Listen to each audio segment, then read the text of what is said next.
This twist works really well because you see the last thing anybody needed was another white American woman going to Europe to find herself and everyone loves her and that whole trope.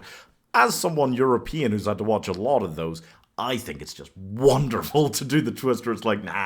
I don't know why you keep trying to pretend we don't. I can't afford to give up my dream.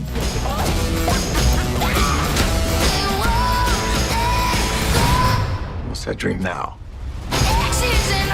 There are so many dumb Netflix rom-coms out there that don't have an inch of originality about them that I can't honestly complain about them going out and saying, what if instead we had Miranda Cosgrove going like cutting from these excited reality show girlies being like, ooh, to her being like, I'm being kidnapped. I think it's so funny. Comedy gold.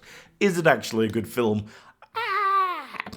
The Wrong Paris stars Miranda Cosgrove as an aspiring artist who gets accepted into Paris art school but can't afford the cost, so she signs up for a dating show set in Paris so she can get the flight out there for free and win some money along the way to use for her school and education.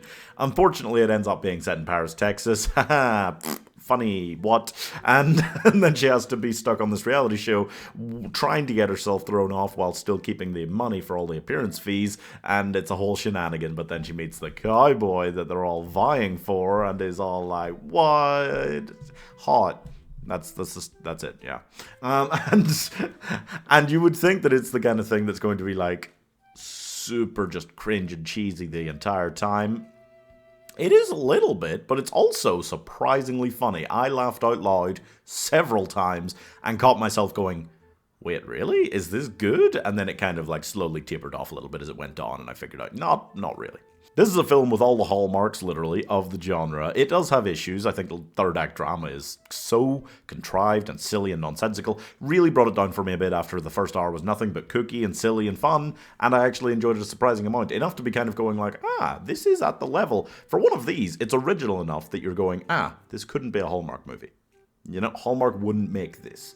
And when you reach that level, that is a level up, a significant one in terms of rom-coms. Unfortunately, despite it being that and being quite fun for the first hour, it does fall apart a little bit after that for me and gets much more mopey and silly and contrived. It's very annoying to see. The whole thing is such a movie within a movie simulation idea. You just have to laugh at how seriously they take the cowboy, oh gosh, ma'am, those sure are some nice spurs you have there stuff. As far as the cast goes, there are quite a few wins, and I'm not just talking about Miranda Cosgrove, who is the perfect sort of person to cast in a film like this. She just suits it very well. It's funny to me how she's so much of a rough and tough cowgirl, like really gets her hands dirty, she's good with the horses, blah blah blah.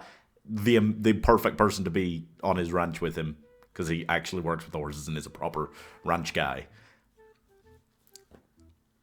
And it just, there's all these like pretty girls who don't like any of that stuff, and you're like, wait. She's not exactly the dark horse in this competition, is she? Like, she doesn't want to be there, but she's still like the prime candidate. It doesn't matter.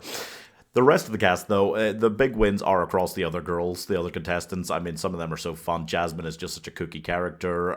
There were at least a couple of people there who I noticed are basically from, like, Netflix's vault of people they keep in the basement beneath their headquarters and just pull out to, like, tick one more box off their long contracts.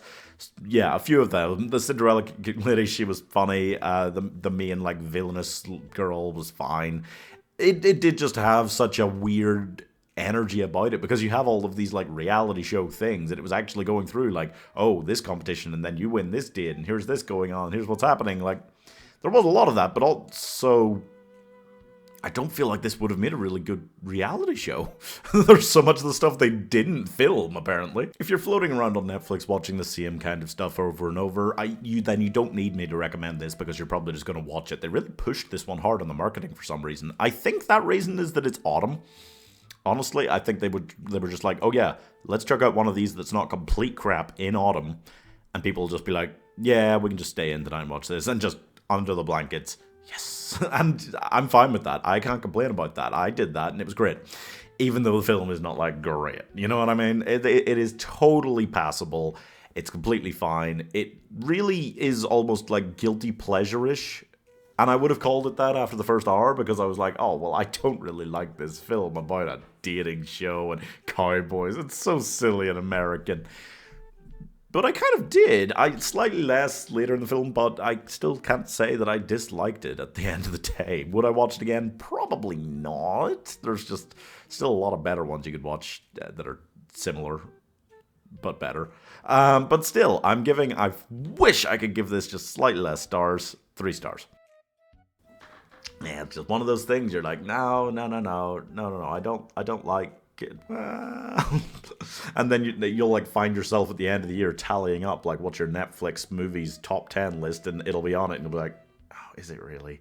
But then you look at the rest of the film Netflix released, and you're like, yeah, it is. Subscribe.